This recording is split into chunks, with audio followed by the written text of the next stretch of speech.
Today I'm going to tell you what I think about EA WRC after playing it over 350 hours. Spoiler alert, I like it a lot. It is my most played driving game by a large margin, but that doesn't mean it's perfect by any means. The game was released over a year ago and it got its first DLC in the beginning of October, so I think now is a good time to give you my review of it. A couple of disclaimers first, before we get more into it. This is the first sim I've ever played for more than few hours, and it is the very reason I bought my rig and upgraded through the past year. It is the main reason I got into this hobby and doing YouTube as well. On to the review now, and let's start with the good stuff. First of all, the game is very fun. It makes you feel like a real rally driver while blasting through the numerous stages. Even after a year, it still gives me that excitement when I fire it up and just hop into time trials,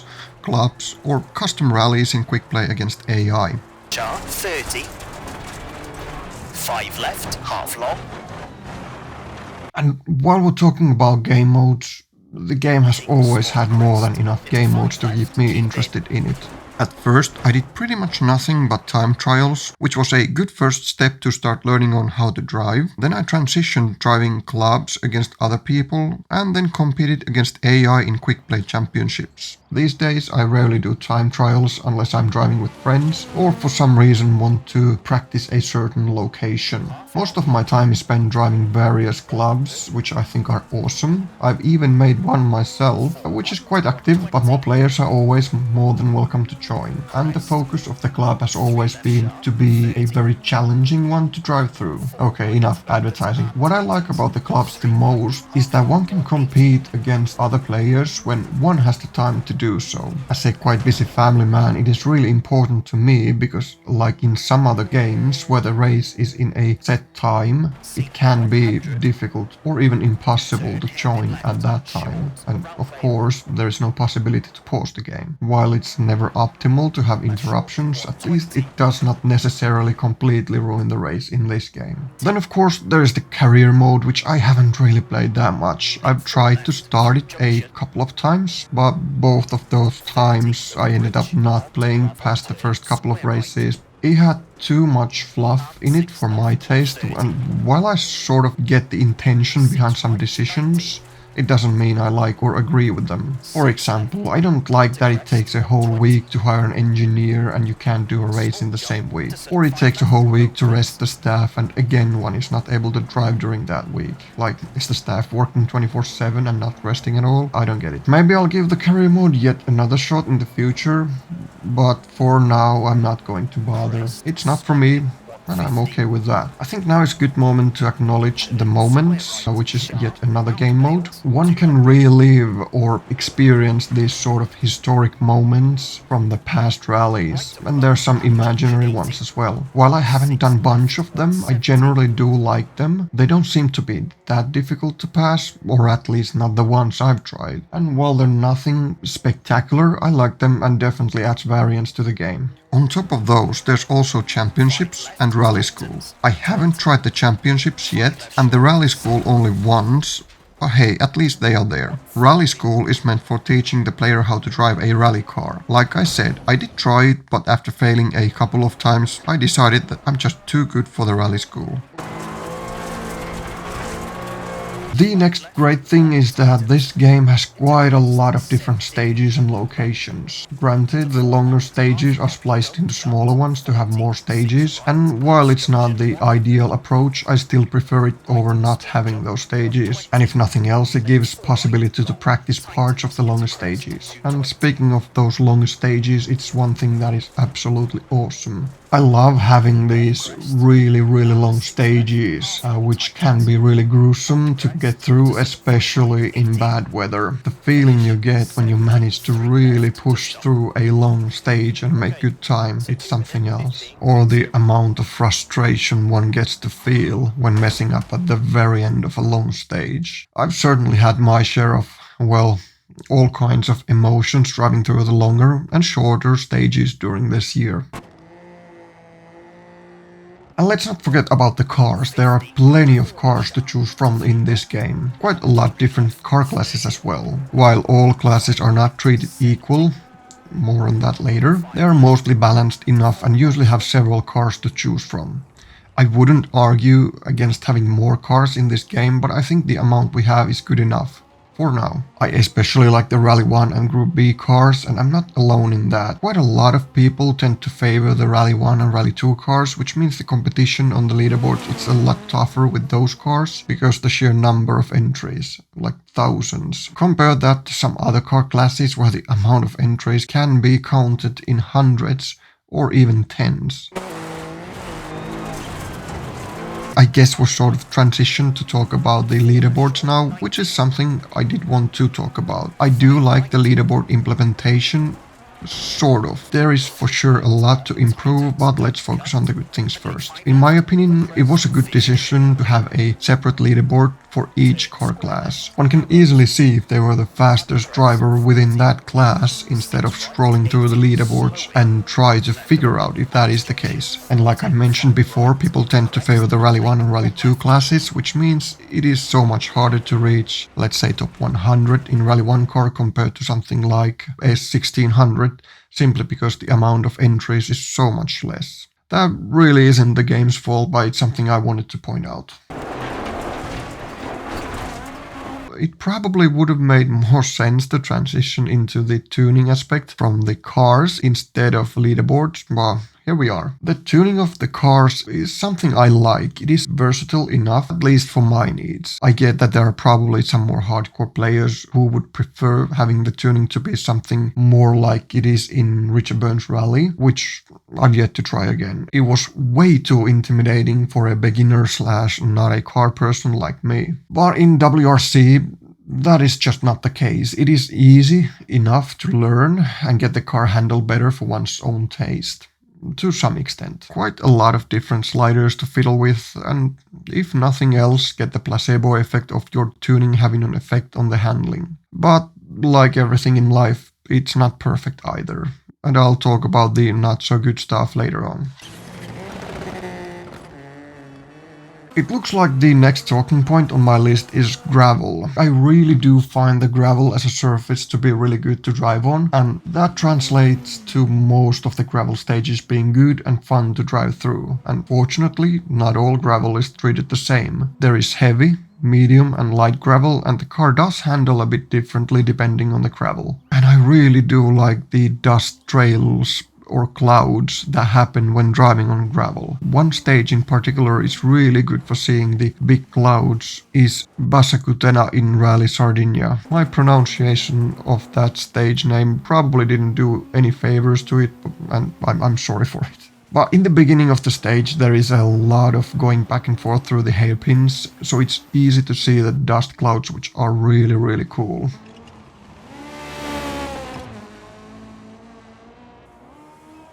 Some quick shoutouts without going too much into detail. The sense of speed is pretty much spot on. In Dirt Rally 2 everything feels too fast, and in Richard Burns Rally everything feels so much slower, and in both of the games I have trouble really understanding how fast I'm going. Driving physics and the force feedback are great. From the rally games I've played, this one has the best force feedback implementation, which adds a lot to the immersion. While the driving physics are in my opinion not quite as good as in Richard Burns Rally, they're really good and make the game very enjoyable. And audio, I love how the cars sound in this game. Nothing more to it.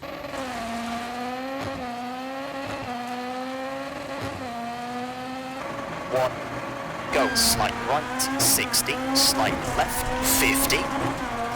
Slowing, slight right and left of the crest, to 4 right, keep in, 50. Loading screens. And now this is a thing whose impact cannot be underestimated, and luckily in WRC one does not spend that much staring the loading screens. Granted, I do have a high-end system, so I can't really speak to how it feels with a more of a mid-range machine, but I hope that the difference isn't that big. And in some other games of the same genre, I do spend a lot longer in loading screens than in this game. While not specifically related to this game, I like the RaceNet a lot. At least the functionality it offers and not necessarily how it works or how slow it can be. I'm a huge fan of the fact that I can check the status of the clubs I usually drive. Also, it's easy to get so much information on your driving, like how much are you braking, what gears are used at what part of the stage, and etc. And the same information from other drivers as well. And one can compare your driving data to someone else's and try to learn what to improve based on that. The last positive thing I have on my list is the pace notes. The reason why it's last is because I guess it's a bit of a controversial take, and as more time goes by, the more I have mixed feeling about them. I think that the pace notes usually provide enough information on a timely matter, but unfortunately that does vary quite a bit between locations and stages in said locations. While the voices are quite flat and without emotion, they do not drown under the sounds of the game. At least that is my experience. Usually the pace notes are delivered in time, unless you are in the middle of a busy section where, let's say, 4 or more pace notes are delivered back to back. That's where things tend to fall apart to some extent. Half-long tightens. 70.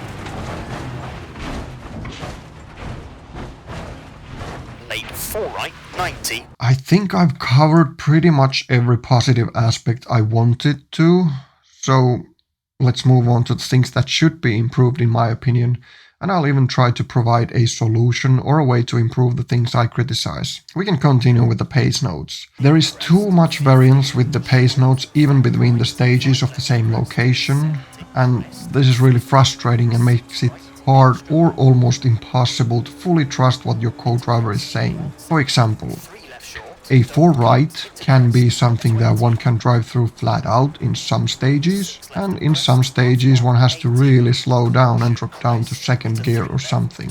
And this can actually happen within one state and not necessarily between stages, and things get even worse between different locations. This could be fixed by codemasters by putting more effort to that side, which, to be honest, I don't see happening, or giving the possibility to the players to have their own pace notes for stages, which I think would be a better solution. To be honest though, I don't see that happening either.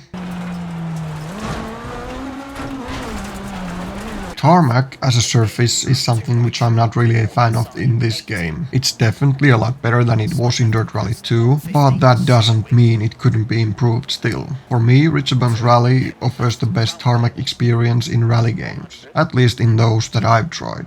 Now for this problem I don't have any other solution except to look more into how to make it better and closer to games like, let's say, ACC or ASM2.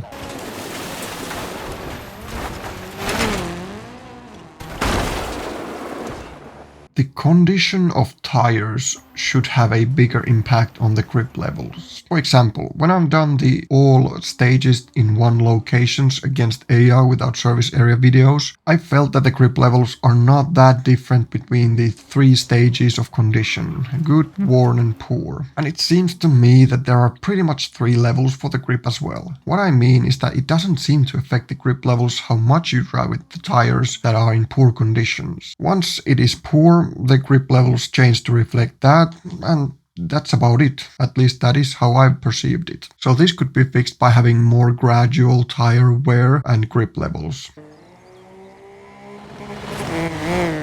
While we're talking about the tires, I think one should have a free choice on what tires to use and not tied to the condition necessarily. If one wants to drive a time trial in dry weather in summer with winter tires, then why not make it possible? Through dip, we have a puncture.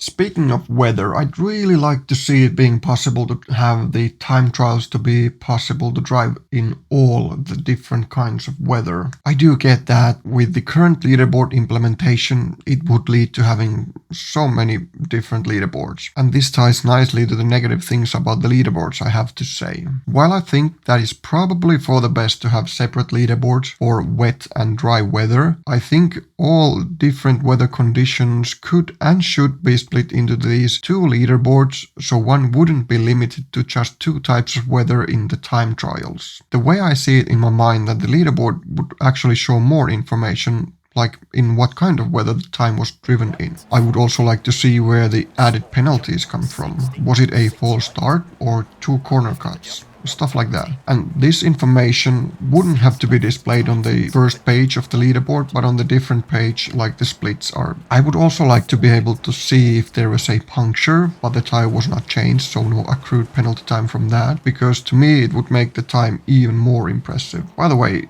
this is something that I would really love to see in the RaceNet when checking the club leaderboard times for stages. One thing that definitely needs to be fixed or looked at regarding the leaderboards is the scrolling. That needs to be made faster or some other solution, because currently it is way too slow. And please show the total number of entries somewhere. It doesn't make any sense that I have to scroll all the way to the bottom to see just how many people have driven the stage.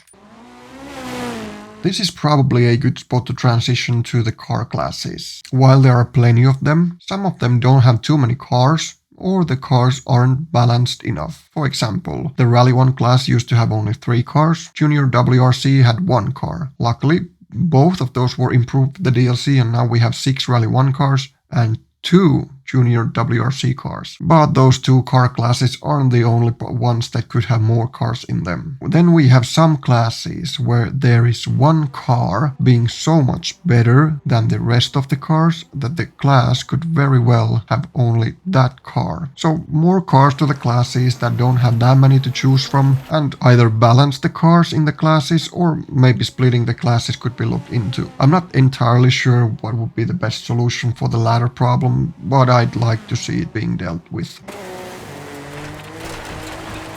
The tuning of the cars is generally quite good, but it can be a bit unclear what the sliders do. To me, having either a positive or negative number doesn't tell if, for example, it is going to make the car more firm or loose. I think Dirt Rally did this better by having it say at the both side of the slider which direction is which. This alone would be a huge improvement to the tuning. I would also like to see more spots to save the setups per car, because I've run into situations a couple of times where I had to overwrite a previous setup to be able to save the current one. Maybe this is a me problem and I don't need to save that many different setups. The gear ratio is maybe a bit too long by default for most of the stages, so maybe that could be looked into as well. The restart time is way too long, and especially when one is trying to practice or improve time, it can get really frustrating really fast. I think currently it takes like, I don't know, 10 seconds from pressing restart to the car be moving again, which is just too long. There is no need to say the first pace notes and do the full countdown on restarts. Maybe start the countdown from 3 and that's it. Crest, slowing, 60, 6 right, long, tightens. Now this is a pet peeve of mine. When doing, for example, time trials, and you decide to quit, it returns you to the main menu and not to the location or stage selection. In my opinion, the quit button should return you to the main menu of the game mode you are doing and have a separate button for quitting to the main menu. The game could benefit from some more performance optimization and general polishing. While I can run the game smoothly enough with my system, the performance is not on the level it should be, even though I'm playing with 4K resolution. Compared to what the game looks, I feel like I should be getting a solid 120 FPS in every stage, which is not the case.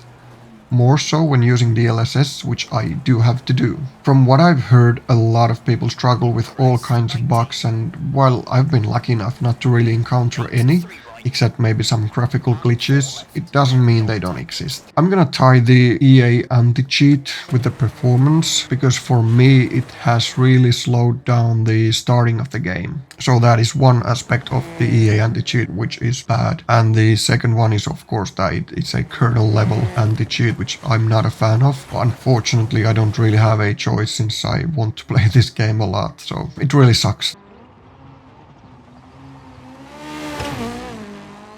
I've talked about the colors a lot lately on my Dirt Rally videos, but the difference is just that big, especially when playing the games back to back. Dirt Rally makes WRC look so dull and brown with its vibrant colors, and the colors give more character to the stages instead of everything being just a different shade of brown. The rain and the snowfall still need to be improved. There have been several updates to them during the year, but I hope there are still more improvements to come. For example, it doesn't matter what direction you are driving, it always snows or rains the same. And in my opinion, especially the heavy rain and snowfall do not stick to the windscreen enough. Slight left. And early slight right of a crest, 200. Even after a year, there's still too much and too big cuts to be taken, which I really hate. It sort of transforms the chasing of the top times in the leaderboard to who can find the biggest cuts. The rear wheel cars are definitely not my cup of tea. The way they handle is just something that does not feel realistic at all. I won't go too much into detail with this one because this could be very well another me problem and me not being able to tune the cars properly, but then again I don't have this much trouble driving them in Richard Burns Rally. And I haven't even tried them in a long while, so better to keep my mouth shut about them.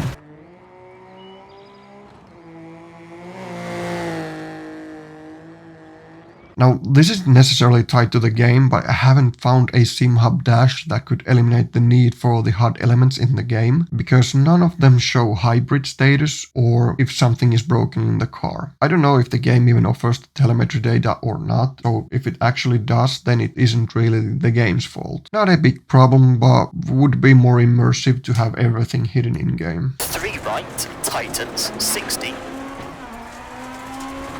4 left of a bump.